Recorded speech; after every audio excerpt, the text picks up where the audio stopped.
Well, good morning. I first feel like we might need to clarify, if some of you are looking at the screen and you're thinking, why this gold and like, I pity the fool. Anybody, where's it from? Mr. T. I remember when Ken first texted me about teaching today, and we were talking about series ideas, and I suggested something. He's like, well, I want to do it called Pity the Fool. And I said, well, you're not going to be here, but I'm going to come out in a lot of chains. And so, Ken, if you're watching, which I hope you're not, and you're with your family, I think I made him a little nervous, like, that I would actually wear that. Obviously, I did not. We just sang 3 songs, and here's a question for you. Do you actually believe those words?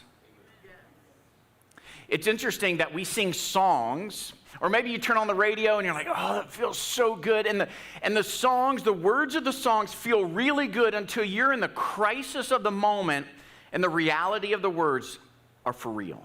For example, he has good plans. It feels good when the plan is good, but it doesn't feel good when you're at a crossroads and you don't know what to do. I trust in God. I mean, it seems easy until you're in the moment that you have a choice to trust or not to trust, and then all of a sudden, you're in an intersection and it's harder. One thing I've realized is we all make decisions. We actually all want great outcomes. We actually all want fewer regrets. What is the secret to actually having great outcomes, fewer regrets? It may have actually less to do with us and more to do with Him. Let me go through a few decisions maybe you've experienced in your life. Maybe you're experiencing literally as we speak. Choosing a college, choosing a major that you can actually use after college. It's just an idea. Anybody ever been there? Yeah? Or your parents reminded you, hey, you know you're not using that in your work, you know? Or maybe it's, should I follow GPS or take my shortcut, right? The GPS doesn't know what it's talking about. I'm going to do my shortcut, right? Maybe your spouse is like, hey, just follow GPS. I know you think you know better, but maybe it's breaking up a relationship or staying in a relationship. Maybe it's deciding if it's time to quit a job. Maybe it's, do I spend the money or do I save the money? Maybe it's, do we get engaged? Should we get married? This one gets me every time. What are we going to watch on Netflix? I'm like, I tell my wife, we spend more time making the decision about what we're going to watch than actually watching. Have you ever gone through and you're like, you know what? Forget it. We're not even going to watch anything. Anybody ever done that? Is it just me? Okay, thank you. Not alone. Setting boundaries with people, big decision. Maybe for you, choosing whether or not to get baptized could be a decision. Maybe it's forgiving somebody who hurt you, and they're not even in your life anymore, but that thing that happened is still in your life. Maybe you've been here using or not using the instructions when you were trying to put a trampoline together for your kids. More on that in the next little bit. All of those moments require a decision. In fact, the reality is this. In life, big or small, every single decision quietly asks the same question, and here it is. Am I trusting myself, or am I trusting God when making this decision? And sometimes it feels like it depends on the weight of the decision. If I feel like I'm smart enough, I can make a decision. If I can whip out a quick pros and cons, right, list, good and the bad, like I can make a quick decision. But big or small, the same question exists. Am I going to trust myself, or am I going to trust God when I make this decision? We make a lot of decisions. In fact, numerous research reports reveal this, that on average, we make 35,000 decisions a day. Some of you are like, what kind of world are you living in? Even if we take 10% of that, even if we say we make 3,500 decisions a day, that's a lot. Are the odds in our favor that we are that good that we can make the best decision for the best outcome with the least amount of regret? Are we that good? I suspect some of us in here, if we were to quietly respond anonymously on the survey, some of us think we are. Maybe we are, maybe we're not. We'll talk about that. If you could see the road, I have some glasses here that help me see things up close. But if you could see down the road, then maybe you and I, we could make that best decision. Unfortunately, we don't. But there is someone who does see down the road. And so part of it is, it's less about me and it's more about him. It's, do I trust the one who can see down the road in spite of me not being able to see down the road? There's a book in the Bible. It's in the Old Testament. And if you're familiar or not familiar, it's okay. It's near the book of Psalms. It's this book, Proverbs. And a lot of times we'll hear people quote it. But it's primarily written by King Solomon. And a proverb is, in the whole book of Proverbs, it's these short instructions that can help you live an effective everyday life. That's, in simple terms, that's what it is. So primarily written by King Solomon.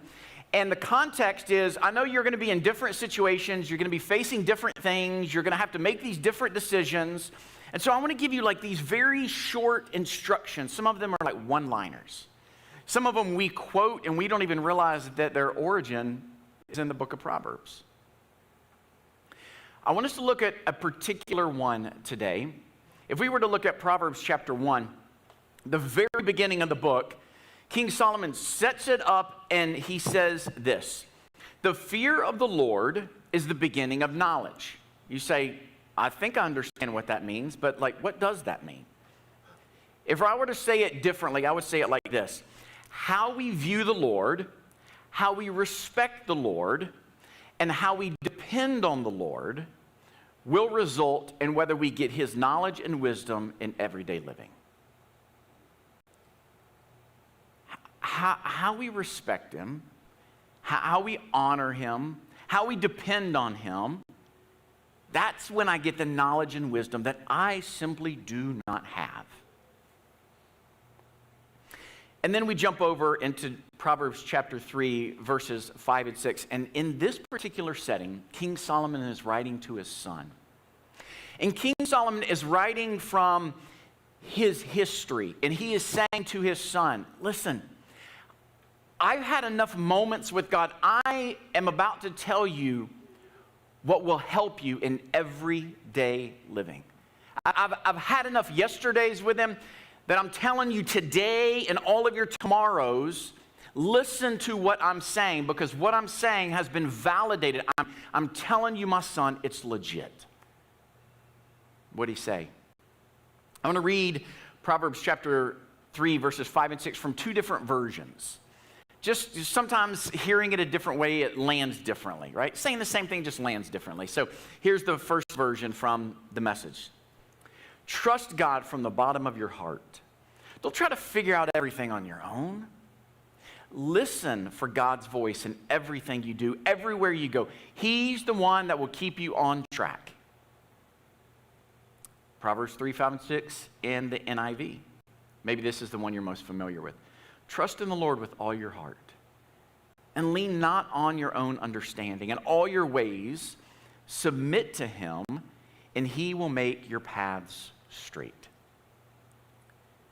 Many of us have quoted it. We've heard the verse. Maybe you have it on a sign in your home. You've heard somebody else, and you're like, oh, that's so good. And it is really good until you're the one that has to do it. You know, maybe you've even told somebody else, you just got to trust God. You got to trust him. And then when it comes that moment for you, it's like, this is hard. And it is. And King Solomon realized it is hard, but it's still true.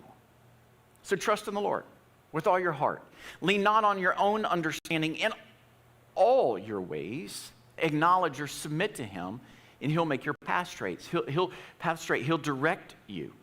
Here's what I love to do. I love to just take a line at a time and highlight a few words, if that's okay. Going back to Proverbs 3:5, that first phrase, trust in the Lord with all your heart.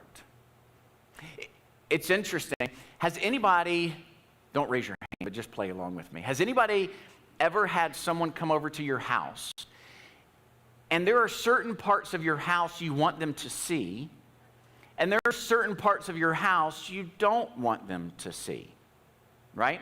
It's like you clean up those 3 rooms because you know I'll keep them contained in these 3 spaces. Or just put it all in that room and shut the door. They won't go in there. Or you've got that closet that if we opened it would just be remarkable to see. And not in a good way. As silly as that is, I think sometimes that's how we engage, we interact with the Lord. I want you in the parts that I want you in because I'm afraid that you don't want to see the other parts. I'll trust you with like this, but like this, I don't know. I don't know if I really am up for that. And what Solomon is saying is to trust in the Lord with all your heart. Here's what's interesting. If you were to study the word trust in its original language, it literally means to lie helpless, face down, throw yourself onto something or someone with absolute confidence that they would secure you and they will keep you safe. That's how much you trust whatever that is or that person is. And so what King Solomon is saying, I want to invite you, my son, literally writing to his son, I want to invite you to lay face down before God and completely trust him that he will keep you safe, that he will keep you secure. You have that much confidence in him. I wrote it a different way, and maybe this will be helpful to you. It's not saying, I do believe that, Jason. Rather, it's saying, I'm going to intentionally choose a posture of surrender every single day. You may not want to know this, but I'm going to be vulnerable with you for a moment. Every morning before I get out of bed, I haven't always done this, but for the last few years, in reading this and just thinking about surrender, before I get out of bed, in the bed, I roll over and I get on my knees and I just open my hands.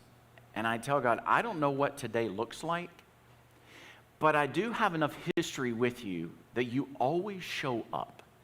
And so I surrender today to you. I surrender today to you. So literally, that's what I do. I roll over, I get on my knees, and it's not that I do it long, and it's not like this angelic light hovers over me, and it's this glorious moment. It's just this thing for me that the Lord is inviting me to do, to remind Jason, surrender, a posture of surrender. So I'm going to trust in the Lord with all my heart. I'm going to just face down like I trust you that you will keep me safe and secure. And I'm going to trust you with the parts of my heart that I'm even afraid for you to see. What's interesting is some of us really struggle with being anxious, right? Think about moments where you feel the most anxious. When I feel the most anxious is when I'm trying to control the outcome. When I am most relaxed is when I have surrendered control. Have you ever surrendered control? All right, God, I trust you, and I'll take it back. You ever done that? Or you're like, okay, God, I'm going to trust you, and then you got a hand behind my back, it's like your fingers are crossed, like, yeah, just kidding. Because we do love control. Some more than others, but all of us like an aspect of control. King Solomon is saying, my son, listen, he sees what you don't, he knows what you don't, and he is inviting to believe what you don't know. Will you trust him? The more I read this verse, the more I am convinced this verse is less about me and it is more about him. In other words, do I trust that he is capable? Do I trust that he is actually trustworthy? I mean, think if you read the Bible cover to cover, and you listen to the people who have walked with God for one day or 50 years, it's so interesting that there is a pattern that he never fails. We sang the song today. You're never going to fail. But it feels different when we're in the moment that failure could be possible. It feels different. And it's at that juncture that we go, God, do I really trust you? Trust in the Lord with all your heart. Remember that trampoline I told you about? One year I bought my kids a trampoline. You know what actually comes with the trampoline that are intended to be used? Instructions. So the manufacturer puts instructions in there not for kicks and giggles, but for a purpose. For Jason to use the instructions. Will I trust the manufacturer or not? We'll see more on that story to come. Trust in the Lord with all your heart and lean not on your own understanding. So do you trust him completely? And be very, very careful where you lean. In fact, if you were to look up the Hebrew word, lean, it doesn't mean the way we talk about like I'm going to lean against this table. It literally means, and I'm not going to do this because I could see this not going well. If I were to clear this table, it literally means that if I climb on top of this table, I am 100% certain that this table is going to hold me up. So it's like I am getting on. It's not just leaning on, like, no, I'm going to prop up. But if it gives way, like I can stand up real quick. It's, if you sink, I sink. But I'm all in. I'm relying on something or someone to hold me. Sometimes I wonder if we don't trust God to hold us because people in our lives that we trusted before broke that trust. And sometimes what happens here on earth gets transmitted from us to God. And if that's you, it's actually not uncommon. You would be rather normal. But what King Solomon is saying here is there is going to be a temptation to go get a piece of paper and to create a pros and a cons list and go, okay, based on the decisions I've made in the past, based on the opportunities here, I'm going to do pros and cons, good and bad. And then I'm going to invite people, okay, well, what do you think about, like, any more pros? Am I missing anything here? That's nothing wrong. I do it too. The problem is this. Solomon is saying, you, my son, are not smart enough to do all of the tricks of the trade and get to the right answer. You're not talented enough.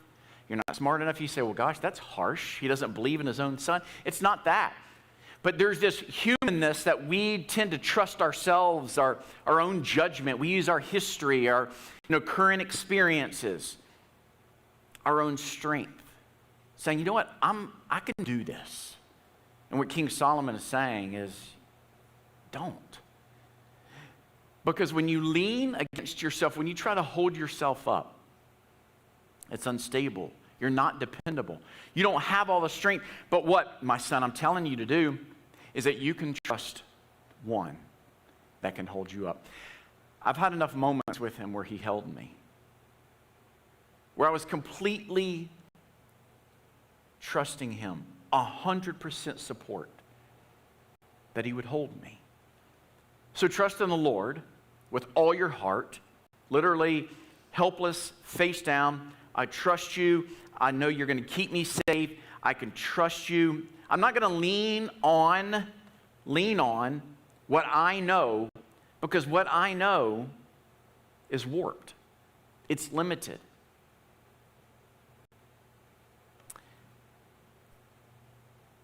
If you look at the word understanding, so trust in the Lord with all your heart and lean not on your own understanding. Understanding is the idea that you have enough discernment and understanding of not just the current situation, but the future outcome that you can make the best decision. And the fact is, we can't. Now, does God allow us to have experiences and we have wisdom? For sure, but remember, it comes from Him. That's what King Solomon is saying. Depend on Him for it, not yourself. How many of you are a solution-oriented person? You like to figure things out. Anybody? Okay, 4 of you in here. Great. If we have problems, we're not going to figure things out fast in this room. Just kidding. A lot of us like to figure things out. We like to solve things, right? And we do this exact same thing with our lives. We try to figure it out. Okay, like I'm gonna, we move things around and like, gosh, okay, I can do, I could solve this. This is difficult for me. Part of the role that I have when I work with churches and organizations is I help them solve their problems. So literally, it's what I do every day. And in my relationship with the Lord, He is saying, I know you do this every day, but you're still not good enough to do this for your own life. That's why you need to trust me. And lean on that I will support and hold you. Some of you, I suspect in this room, you're trying to figure out what's happening next in your life. You've got a small decision to make, you've got a big decision to make, and you feel like, I don't have any clarity. Maybe you feel like there's a time pressure that's happening. You feel like you should already know the answer. Maybe you're comparing yourself to someone that that's, you think maybe you should be further along in life, or compared to them, like, oh, gosh, I should be doing blank. And what King Solomon is saying to his son and still saying to us today is don't lean on what you think you know to get where you think you should go, but trust the one who does know, who can take you further than where you want to go. It's hard because God's wisdom often runs counter to our instincts. This makes sense, but God does something different. Like, God, that doesn't make any sense. But remember, God sees further than I do. He knows more than I do. He knows the outcome, because all I see is like right here. So will we trust Him? Will we lean? Will I completely trust and support Him? Remember the trampoline idea? Manufacturer creates instructions, gives them to Jason to follow. Jason has a choice to make. So what Jason decides to do is, can you guess? Not follow. Who needs instructions? Those are optional. Anybody else like that? Oh, wow, I'll have a lot more friends with that. Great. I thought I knew better. The story will continue. Trust in the Lord with all your heart. And lean not on what you think you know, but in all your ways, submit or acknowledge Him. What does this even mean? It's interesting, if you look up the word submit or acknowledge, they're interchangeably used. It literally means to know personally, to know relationally, to know intimately, and that only comes from when you're with Him. We don't get to know the Lord without being with the Lord. And what Solomon is saying to his son is, son, listen to me. I have spent enough time with the Lord that the wisdom that I have only comes because I spent time with the Lord. It's not because of me, it's because of Him. It's not because of me, it's because I was with Him. The goal isn't to make the wisest decision. The goal is to be with Him. The byproduct, the outcome is wiser decision, fewer regrets. That's the outcome, not the goal. And so he's saying, look, be with me, be close to me. I jotted this down. The closer we are to Him, the easier it is to submit and acknowledge who He is and what He can do. If I'm not around Him much, if I'm not reading very much, if I'm not praying very much, if I'm not like worshiping very much, I don't really know who He is. So therefore, why would I make a decision in light of who He is?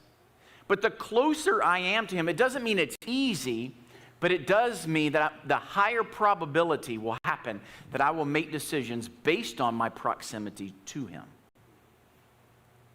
I can't expect to make decisions that he would make when I don't take the time that he's given to me to be with him.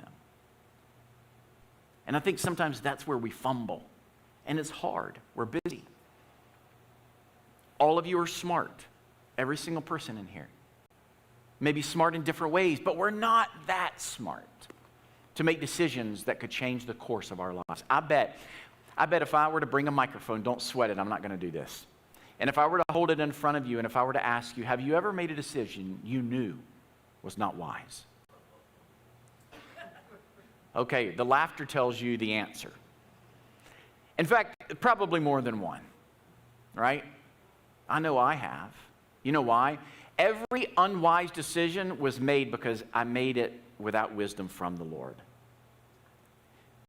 Because if I have the wisdom from the Lord, it's never a regret. It's always a great outcome. You say, well, what do you really mean by outcome? Not in the outcome in the way that we think about it. In fact, trust in the Lord with all your heart. Lean not on your own understandings. In all your ways, acknowledge or submit to him. It's inviting him into every nook and cranny of your life. That's scary for some of us. Because there's certain parts we swear he doesn't see. But just for what it's worth, like he actually already knows that part exists.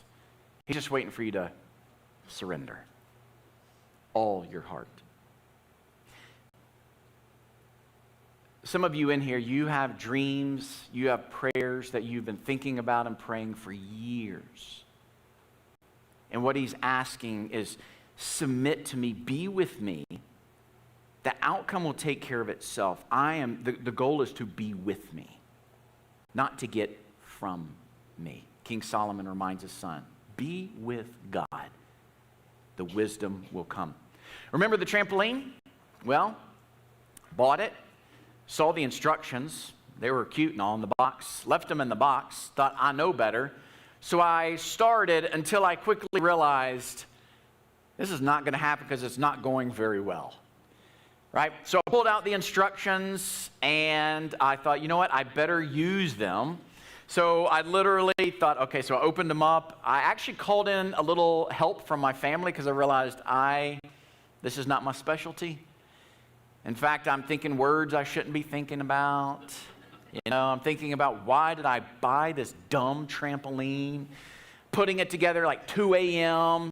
I was really excited when I bought it. Forgot you actually had to do the work to put it together. Some of you are like, well, you didn't get the service plan where they put it together for you. Nope. Another mistake probably. So I finally opened the instructions, finally called in a little help, and realized I have to yield to someone that actually knows how to put this thing together. So trust in the Lord with all your heart. Lean not on your own understanding, not what you know. In all your ways, acknowledge and submit to him. And the last part, he will make your paths straight. You say, what does that actually mean? If you were to look up the word straight, right? Make your paths straight. Again, different versions say it differently. He'll keep you on track. That was the first version we read. What does that mean? It means this, that he will make it smooth. You're like, well, you haven't seen my life. He will remove obstacles. He will lead you clearly. That's the tricky part about outcomes. We think it should look like this, but when we walk with the Lord, it actually looks like that. Why? Because he sees what we don't, he knows what we don't, and he wants to guide us into the right way.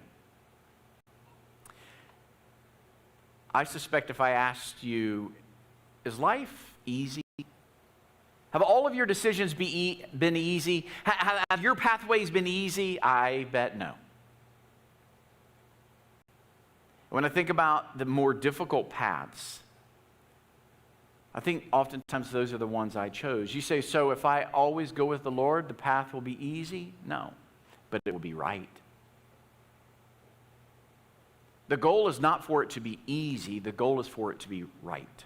And I am not smart enough to choose the right path. But he is. I jotted this down. We love control. We want to find the right path, make the decision about the path, and direct ourselves down the path. And then we want to tell somebody else how to do the same because control feels good. The reality is none of us like to feel out of control. Proverbs says there is a better way, the right way. Think about this. When we trust, lean, and submit, he shows up in a personal way that guides us to the right path. He knows the best way. And what he is saying to us today through Proverbs 3, 5, and 6, I actually want to show it to you. It's not like God hoards all of these secrets and it's like, I'm not going to show you. Nope, but I'll show you. And he keeps all these secret paths at bay. What he's saying is, I would really love to show you. And I'd really love to be with you. And sometimes, unfortunately, he allows us to lean on what we think we know when we make a decision and we're like, why? How did I get here? Maybe some of you this morning, you're in a particular situation, you asked yourself recently, how did I get here? What if there was a better way? What if we could trust him for the better way? Well, let me head to the finish line. I asked myself this question: are there people in the Bible who did and did not live out Proverbs 3, 5, and 6? I'm not saying they had Proverbs 3, 5, and 6 in their hand at the time, but the idea. Joseph, he honored God when he was mistreated by his family. Mary, a teenage girl with an unexplained pregnancy, but she trusted God. Daniel refused the king's food and overcame threats and eventually was promoted. They trusted God. What about the flip side of the same coin? Yes, Saul disobeyed God. He did what he wanted to do. It didn't end well for Saul.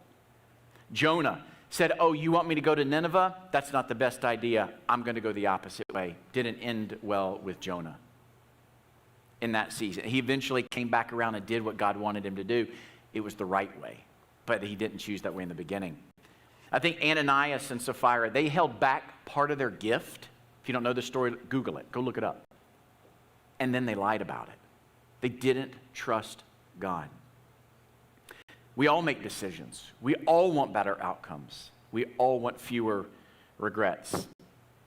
Here's a note I have, a reminder more for me. You and I are not meant to figure it out. It's not on me. I'm not that smart. I'm not meant to control things, but I am meant to trust the one that can. I was flying back yesterday, and I got to thinking about this morning, and I thought, air traffic control, they're navigating a lot of things, and then I thought about this message. I thought, you know what?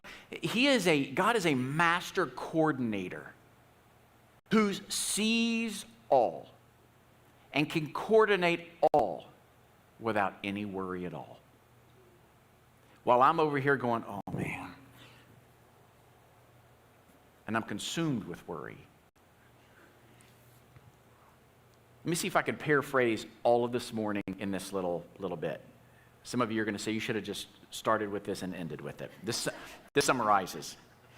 I've leaned on a lot of things, my own ideas, my friends' advice, my feelings in the moment, even when they weren't right. I leaned on what's popular. I leaned on what's easy. I leaned on, I got this, when really I didn't. And honestly, every time I leaned on stuff like that, I slipped, I stressed, I got stuck. But when I lean on God, not halfway, not kind of, but fully, he shows me where to go. Even when I don't see the whole picture, even when I don't have all the answers, even when it's scary, not if, but when, he's already a step ahead. So I won't lean on my own plans. I'll lean on the one who has a better one. I'll trust, I'll follow, I'll walk, and he will make my path not perfect, but clear. I'll finish with this. There's a popular author, Dallas Willard, and one day he was asked this question: could you please describe Jesus in one word?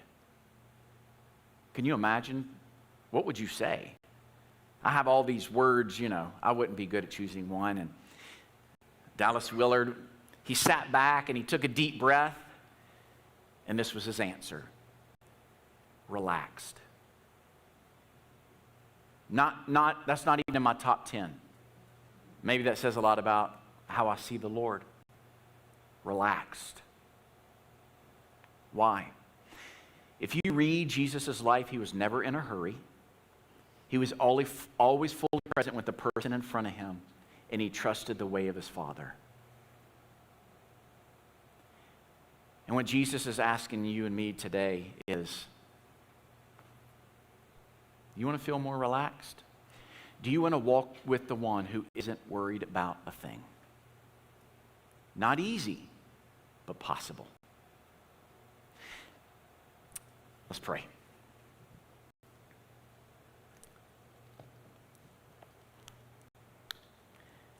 As we pray today, I want to invite you to think about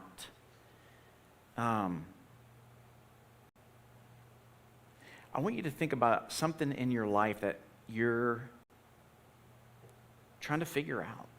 It could be a relationship, a decision, something from the past. It could be something about a job. It could be finances.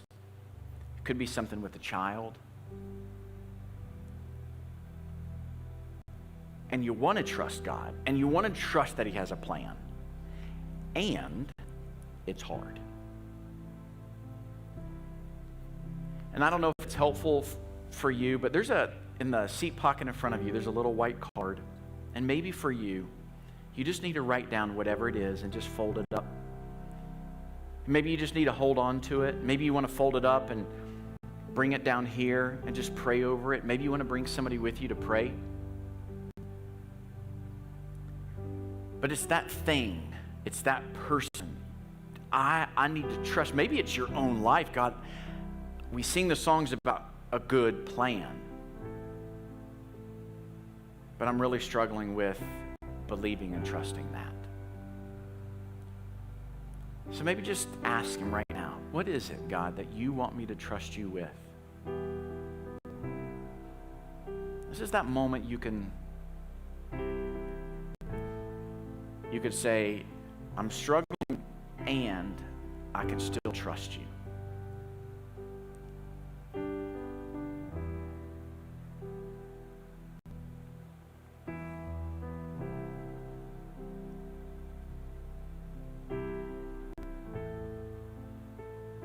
Lord, when we think about Proverbs 3, 5, and 6, trust in you with all of our heart.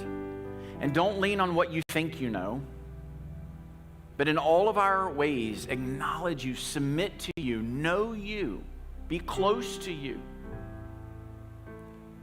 And you will keep us on track, the right path. Doesn't mean it's going to be easy, but it will be clear.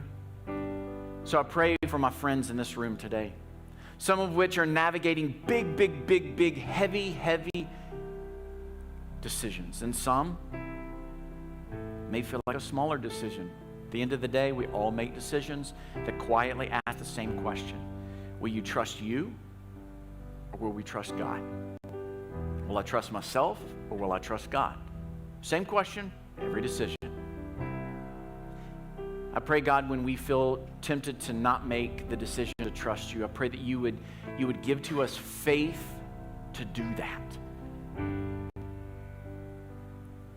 And I pray that this week, that we would have wisdom from you because we've gotten closer to you. And when we don't have clarity yet, help us not to abandon proximity with you, but to stay in it with you. You will give to us the wisdom. It's just a matter of time. You see what we don't. You know what we don't. And in the moment when we feel like we're trying to survive, you are relaxed and not worried about a thing. So, could we be more like you? Maybe the answer is the closer we are to you, we can be more like you. So, help us to make that first step, the first decision this week, to be close to you, to be more like you. Thank you for inviting us to walk alongside you because you're not worried about a thing. In Jesus' name.